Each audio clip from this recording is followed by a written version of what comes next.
প্রভুর কথা আমরা শ্রবণ করব। তাই তিনি 1407 জন্মের প্রমাণ 1455 অন্তর্ধানীরা করেছেন, অর্থাৎ মহাপ্রভু 48 বছর ছিলেন। তার মধ্যে 24 বছর তিনি গৃহে থেকে অধ্যাপনা করেছেন, নাম প্রচার করেছেন। আর কি করছেন 1400 অর্থাৎ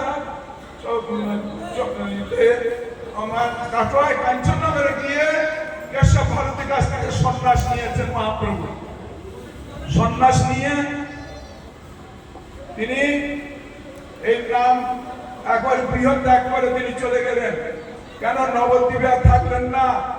কেন সন্ন্যাসীর ধর্ম নয়, সন্ন্যাস করিয়া নিজ জন্মস্থানে রহে কুটুম্ব লইয়া মহাপ্রভু সন্ন্যাস নিয়ে তিনি গৃহত্যাগ করে একবার শান্তিপুর হয়ে বরাহনগর হয়ে এই দক্ষিণ 24 পরগনা হয়ে মহাপ্রভু নীলাচলে গেছিলেন।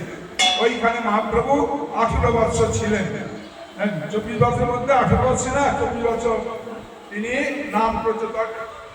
6 বছর তিনি দক্ষিণ দেশ ভারত